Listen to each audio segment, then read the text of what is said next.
On April 12th, we're going to have a full moon in Libra at 23 degrees, and we're also going to have Venus direct at 24 degrees. Literally, Venus will be retrograde and direct within the hour of this full moon's profection. So that is very significant, my friends, and we're going to talk about that. We are also going to have the sun conjoin Chiron at 23 degrees Aries, and we're going to talk about that as well. This is going to be a powerful moment, I think, of release involving the Chiron wound. And yeah, Chiron is actually very activated, my friends, and we probably should talk more about that at a later date, and I'm going to do my best to talk more about what I feel this could mean in this video. But honestly, guys, there's so much other stuff going on. I mean, Venus, when it goes direct during this full moon cycle, will pretty much be conjunct Saturn. And as Venus starts heading back towards the late degrees of Pisces, even though it's kind of in the late degrees of Pisces, Saturn is very much a powerful force in everything that's going on. Uranus will also be sextiling Saturn during this full moon, which is also adding to this layer of sudden insight or sudden necessity to very much be clear now from the retrograde drunkenness that Venus has been going through. Venus very much has been going through Hades in a way, as it's been retrograde in her exalted sign. And now, again, everything is kind of moving forward, guys. Everything is like moving forward. It's really all I can say.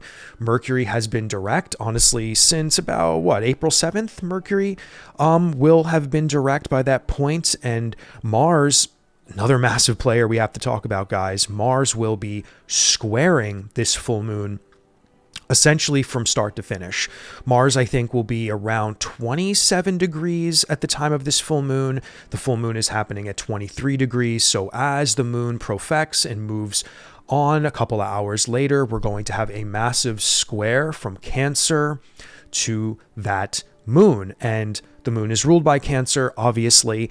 And yeah, guys, we're also wrapping up massive karma in the Cancer part of our lives. I actually been hearing a few astrologers lately say that, you know, the Cancer story is very much strengthening. Like, this is kind of maybe one of the biggest climaxes in the Cancer part of our lives, and everything that the Mars retrograde in Cancer has brought up for us. So as Mars continues to move through Cancer, it is actually building that opposition to Pluto that will arrive a little bit later after this full moon. Honestly, I think by like April 18th, I believe, is when Mars gets back into Leo, and that will start very much going opposite Pluto in a very powerful way. So these last degrees of Cancer, as it's trining the late degrees of Pisces, as it's going to be squaring this full moon, is very significant on the potency of what will be revealed to us, of course, for this full moon. Full moons are always big revealings.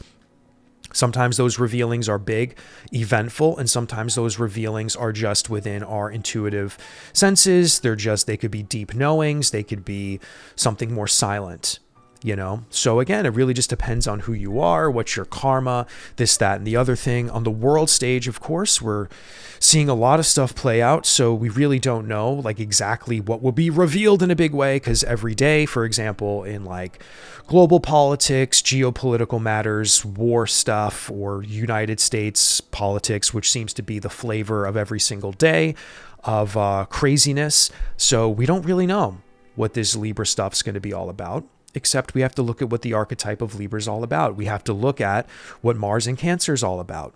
You know, Mars in Cancer, honestly, not to go off track on that, but Cancer is a zodiac sign of home, you know, nurturing. And it seems like every country is trying to keep their people nurtured. Everybody is doing their best to fight for their home, okay? And in some warped way, we can even look at the United States fighting for their home and stuff like that. And every country should be proud of where they're from to a certain extent, of course. I think in the future, we need to be more broad reaching and understanding that, you know, it's not really about one country or another. It's about how do we work together, you know? And the age of Pluto and Aquarius will provide these collective ideals at some point. But the shadow side of all of these transits, especially the outer planets, will be sort of like what the story actually is. But, you know, the archetype of Libra, when it comes to this full moon, we have to keep in mind what that's all about. You know, we're dealing with balance, relationships, and justice. Okay, so again, I'm not saying that this full moon for you is about all of that stuff, but when it comes to Libra, we're talking about, you know, how are we going to get balanced? Like, what do we need to do to restabilize? What do we need to do to kind of level the playing field? What needs to be revealed for us to kind of get grounded again, maybe, you know? So this full moon, guys, is going to be powerful. For me, some of the key words I'm going to talk about today is rest, meditate, and integrate. I think when we get to the Decan that this full moon will be falling in, which is the third Decan of Libra, ruled by Jupiter, which the minor arcana tarot card that is associated with this is the Four of Swords, rather. So again, I take the Decans very seriously. You guys know this in my work. For those of you who don't know what Decans are, the zodiac wheel is, every zodiac sign is divided into 3 subdivisions, and each one of those subdivisions has a planet involved, and that planet, that ruling planet, is what a Decan is. Okay, the subdivisions, and each one of those decans has a different expression, okay, a different meaning within the zodiac sign itself, a different flavor, if you will. And the decans are linked to tarot cards, okay? The Hermetic Order of the Golden Dawn, over its time when they were very much active many, many years ago, they assign tarot cards to these decans, and they very much express in a whole new metaphysical dimension what these what transits or what natal placements in your birth chart can mean. So when I look at big transits, I love observing what decans these transits are falling in, for example. And there's no better observation than looking at the lunar transits, because they are the big ones. Every month we have a new moon and a full moon. And yeah, guys, so the third decan of Libra we're going to very much talk about today. That is ruled by Jupiter. The Wheel of Fortune is the tarot card associated with Jupiter. So Wheel of Fortune is very much about fate that can't be avoided. It is the cycle of karma that is just inevitable. This is a full moon, a revealing of something that cannot be avoided, even though all things in life, fate and destiny oriented, cannot be avoided. But sometimes in life, when we deal with Jupiter energy, we are dealing with doses of wisdom that can be healing, of course. Jupiter is very expansive and very, very beautiful, but it is something we can't avoid. Okay, it is Jupiter brings us the tough questions, but also the deep truth for us to kind of acknowledge, like, all right, well, at least I know the truth now. You know, at least there's no bullshit. Okay. And of course, Libra is ruled by the Justice card. So we're talking about balance, harmony in a way. We're dealing about, this is a zodiac sign ruled by Venus. So we're very much dealing with a Venus direct moment right now in the sky. So Venus is very much involved with, okay, we need to kind of restabilize harmony here. We need to balance some things out if we can. People in the world, I think, are going to be waking up to things going on in the world and realizing how unbalanced things actually are. I think balance is extremely important as far as like a word we can also meditate upon for this full moon transit. So again, that's why I keep saying rest, meditate, integrate. That's kind of going to be my theme, I think, for this full moon, because when we look at the Four of Swords card that is involved with this decan, we are talking about rest. If you look at the card that's associated with if you look at what the Four of Swords is, it is a knight laying on a table. Is he dead? Is he sleeping? Is he resting? Is he meditating? Okay, the stained glass window that is seen clearly in the Four of Swords card. It is almost like there's a world out there, and I'm meditating on how I can maybe show up better in this world. What do I have to do to get back on my feet? What do I have to do to balance myself back into life? Into the Pisces part of our life too. Think about all the planets going direct. All of these stories are somehow going to be connected, I feel, to the revealing.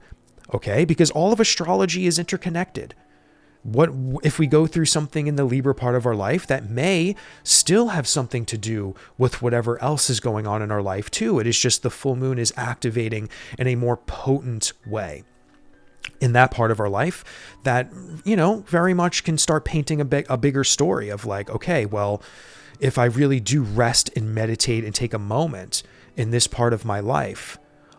And then of course, Cancer with Mars squaring this full moon. What does that mean for the Cancerian part of our life? So everything is connected, guys, and there's a lot of planets that are all connected to each other. Venus going direct, the ruler is Libra. So there is a story, there is a communication playing out there. Mars squaring the full moon. There is a story for this full moon that is very much involved the Mars retrograde story. And Mars is almost done with its integration phase. By the time April 18th and the end of April comes, we are dealing with Mars back in Leo and approaching that degree, 6 degrees Leo, where it went retrograde. So we are moving fast forward into the new future of whatever the world is shaping up to be.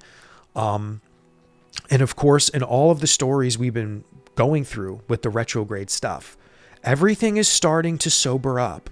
Okay, that's why I keep saying, like, we're very much in a moment of getting sober here with all of these direct motion planets, with everything getting reconciled when Saturn is involved, of course, with the Venus direct story and the Uranus sextile to Saturn. So there is a sobering, there is a reality check on how do we truly like get ourselves on our feet. What do we truly have to do? What decisions do we actually have to make for ourselves? And this full moon, guys, I feel very much is a day where rest is important. Meditation is important. And I think as I'm recording this video, you know, not to get into the world stuff too much today, but the tariff stuff is alive and well from the Trump administration. So what are the results of that going to be by the time this full moon comes? And I'm sure some of you are going to see this video before the full moon comes. So what is actually going to go on the world stage? Where is this Libra full moon, which on the world stage can be very much tied to our relations and relationships to others? How is this going to be playing out? You know, and this square from Mars can be very aggressive. So the Cancer story with the world stage, generally speaking, dealing with themes of homelands, you know, people fighting for their homelands and what they think is right for their homelands. This is tied into this, guys.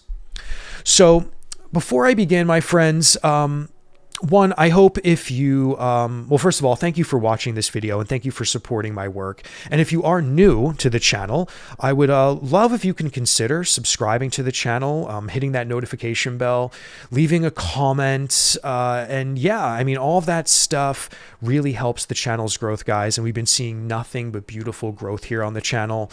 I mean, we're almost at 20,000 subscribers. I mean, that is insane.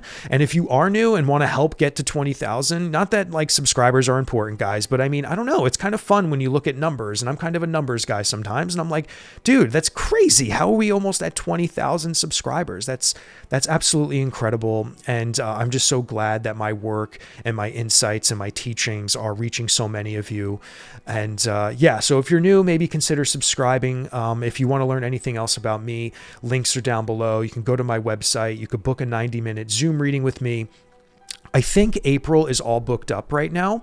There may be a date or two open if you're interested in booking a reading with me. Otherwise, May is completely open right now, and you can start booking with me for May. I'd love to meet you guys. Readings have been so powerful lately. And yeah, my friends, and yeah, that's really all the announcements I have for now. So yeah, I mean, there's so much coming down in the future, guys. I mean, we have classes, courses, webinars. I mean, I'm just sort of wrapping my head around like what I could be doing for everybody over the next year. And so just bear with me as I make more announcements. I know some of you guys want to learn and like take classes with me. And I do have some really, really big ideas for some like serious courses that are going to come down the line. So really activating my teacher is really very much a part of my future. But of course, yeah, just, for now, trying to make some great videos for you. Patreon, if you want to sign up there, I got some extra content there. And then, and then of course, just consulting with whoever would like to consult with me, So that all being said, my friends, we need to talk about how this very much is a full moon of rest, meditating, and integration, okay? And like I said before, Venus is going direct within an hour of its profection, so it will still be retrograde at the time of the full moon's profection, but then within an hour will go direct. And then Saturn will be there, and this will be a moment of seriousness, okay? And will make us see clearly, no matter how uncomfortable. So guys, this is not going to be a comfortable full moon. This is not a comfortable full moon. This is going to be a very revealing full moon, and a full moon that's going to, I think, wake up the world, wake up ourselves maybe in some part of our life and go, okay, wait a second. Like, this is some new information I have now. Like, this is something I need to very much sit on and rest on. Like, do I need a nap? Do I need to take a day off of work? Like, I mean, we're coming off of some serious retrograde stuff, guys. And I know during retrograde cycles, a lot of astrologers might say like, hey, during retrogrades, like, don't push yourself. Like, this is a time of rest. Well, guys, I mean, we've had retrogrades for months. I mean, we can't just sit around all day. We've been very much working through these retrogrades. But now, I mean, as of April 12th, I can safely say, and I know a lot of other astrologers are saying this is when March actually is over, because we're coming off of eclipse season. The first week of April, very much that post hangover of eclipse season. And as we head into this second week of April, this is when we get our first massive new lunation cycle, which kind of breaks the eclipse cycle from, we're finally past the eclipse lunation cycles, So this is the first big lunation cycle after eclipse season. Everything is going direct. Mercury's direct. Mars is heading towards Leo, like finishing its integration phase direct. We have, again, that square from Mars to the full moon. We have Venus now direct, and we're dealing with Saturn energy in the mix of all of this. Okay, so Saturn wants to give us that dose of reality in the Piscean, but also it's very connected to Mars, obviously, by trine, okay? So we can't forget, Mars has been hitting the late degrees of Pisces by trine. Saturn has been activating, making things tough, serious, okay? But this is good because we need to get serious, okay? We need to realize the shit we were going through during these retrograde cycles.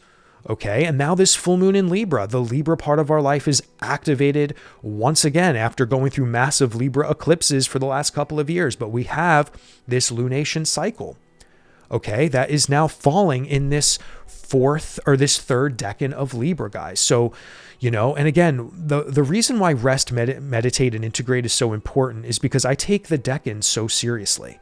Okay, every video I've made here when we talk about the full moon and the new moons, when I talk about the minor arcana associated with it, it is perfectly painting a picture of what's going on in the world and what's going on in our life. The Four of Swords is about rest. It is about meditating, and this is about meditating between two worlds, guys. Again, that stained glass window is another world outside. The night is inside on this tomb, it looks like, okay? And the outside world there is a world out there we need to get back to. But right now, we are still trying to figure out some shit. Okay, there's stuff that we are trying to figure out. There is stuff we are trying to make peace with. The world is kind of getting sober to maybe some of the things the current United States administration is doing. A lot of people were not expecting to have, for example, penguins in Antarctica to get tariffed. I mean, did you hear about this, by the way? I mean, in Antarctica, one of the tariffs is, it's affecting Antarctica. Okay, I mean, the only people that are there, or the only things that are there, are penguins. So, I mean, those penguins better pay up, you know what I mean? Or, I mean, that's serious business. But yeah, guys, I mean, we are dealing with a lot of heavy integration stuff, okay? Because, yeah, Venus is in its integration phase. Mercury is still in its integration phase. Mars is still in its integration phase. Uranus will be sextiling, and I think even Uranus is still in its integration phase, to be honest. I mean, it just went direct not too long ago. So we're dealing with a lot of integration in all these other parts of our lives. And this full moon is kind of like this centerpiece of like, okay, well, Libra is here. Balance, relationships, justice even. Okay? We need to come back to something in our life that is truthful. Because again, this decan is ruled by this third decan of Libra is ruled by Jupiter. So there is an expansiveness here that is going to provide wisdom and healing. Okay. And then Chiron is right on the other side. Again, this Sun conjunct Chiron story is more dealing with the Chiron wound in Aries, whatever that is for you. But it's essentially a Chiron Kazemi. So when we deal with Kazemis, we're dealing with a purification, a renewal, okay, a rebirth. So there is going to be a maximum potency around whatever Chiron is for you in your life. And I've been doing a lot of Chiron work in readings lately, guys. A lot of people have been coming to me and we talk about their Chiron story in Aries, and we can kind of get to the nitty gritty of what all that stuff means too. But essentially we've been dealing with Chiron since 2017, 2018. Chiron will still be in Aries until 2027. So this very much is a renewal. Okay, so not only are we dealing with a full moon cycle, which is all about, hey, let's take a freaking moment here. Let's balance ourselves. Let's like get sober with all of the retrograde planets that are now moving direct. Let's kind of like realize and meditate upon what Saturn is all about right now. Like, what is Saturn trying to ground into reality? From the Venus retrograde story, from Mars trining, the Cancer part of our story. There's a lot of Saturn seriousness happening here. Okay. And this Chiron Kazemi essentially is providing a rebirth moment. So there is going to be, in my opinion, something very cathartic, very releasing in the Aries part of your life. And that's falling in the third decan of Aries. This, the Sun is in the third decan of Aries. Chiron is in the third decan of Aries, which again is a decan ruled by Venus, of all signs, of all planets rather. So if you really think about, amongst all the seriousness and all the Saturnian seriousness and all the aggression that Mars will probably be activating to this full moon as well, we'll probably see that play out more on the world stage than our own life, to be honest. But again, whatever your Cancer story is with Mars, we might feel a little bit more of that aggressiveness or more of that frustration that we could have been dealing with the Mars retrograde story in Cancer. But, this moment with Chiron, okay, very releasing, very cathartic in some way, shape, or form. So amongst everything else we're dealing with, there's a powerful activation with the Venus ruled decan, okay, and the Jupiter ruled decan. So a lot of truth, a lot of balance can be restored if we want it to. So we need this full moon cycle, I think, for this rest, meditation, integration. Okay, my friends. And, we're going to have another powerful lunar cycle, not to look too far ahead after this full moon, because after every Libra full moon, we have a Taurus new moon. And that's when I feel we're really going to start seeing on the world stage, guys, not to just shift and pivot like this, but that's when we're really going to start to see the massive repercussions of financial collapse or financial outcry, because that first decan of Taurus, where that new moon's going to fall, we're dealing with the Five of Pentacles tarot card involved there. And that is going to be some serious business that we're all going to have to do some reflection on for ourselves. But on the world stage, the Five of Pentacles is all about isolation, abandonment, scarcity, and poverty. And I think, when we look ahead a little bit, that's going to be a massive global story I want to talk about. We'll probably start seeing that unfold after this full moon starts to kind of make its way when it starts its waning cycle. But yeah, guys, I mean, this is quite the full moon, and where the Sun is, by the way, as well. I don't know if I finished my thought there. That third decan of Aries, we're dealing with the Four of Wands. Okay, so again, the Four of Wands after the Two of Wands and the Three of Wands, which is all about conquest, fighting, battle, planning, executing. That Four of Wands is really about like, yeah, there's a battle outside now, but I'm like, I'm going to come home for a moment of rest. Like I'm going to come home and enjoy myself before I have to go back out and fight again. Because the Four of Wands energy is not about like, okay, like the battle is over. The plans for execution of my plans and my visions of conquest they're not over. It's just, there's a minute here. There's a moment with the Four of Wands. And this is why the Venusian rules here. It's like, hey, well, we need a moment maybe to kind of have some lunch, to have some dinner, to like kind of like come home and take a nap, you know? So there is this feeling of like, okay, we need a moment to rest, to meditate. And for most of us, this could be good stuff, guys. I don't want to make this seem like we're all going to like get hit with a ton of bricks from the Mars square, or that Saturn is going to want to ground us in reality and want to shake us to the core to really get down to brass tacks with the Venus retrograde going direct. And like, what do we have to sober up to? What do we have to very much see clearly now? What do we have to do to start taking action on in a serious way? This can actually be all good stuff. You know, I mean, I know in my life, all of the things that I've been integrating and like overcoming and working through with these retrogrades, I'm very confident and very secure. And Saturn, I think, is providing me with the structure and stability that I now have, that I felt like I didn't have. You know, there was a lot of very unstable moments during my Mercury and Venus retrograde story, guys. Trust me, I could talk for hours on it. But I think now, as this full moon approaches, as April is coming into being, as Neptune is now in Aries, guys, as we are now moving past intense March eclipse astrology into this middle part of April, into the late part of April, and then of course into May, which again, the intensity is not stopping, guys, but this is the time we've all been waiting for, where things can very much move forward. Okay, when we can see the truth of our life, when we can see the truth of our patterns, when we can see the truth of what the Cancer story has been all about for you, okay? Because Mars has been causing a lot of damage there. Mars has been causing a lot of overwhelm and frustration. But for some of us, maybe we've been able to use that now to see clearly, to execute, to take actions, guys. So there's a lot of beautiful stuff with these transits, don't get me wrong, okay? But, you know, there's just a lot of reality checks that we're also being faced with in the process. You know what I mean? Yeah, guys, so that's really all I have for this one. I think I talked enough about the decans.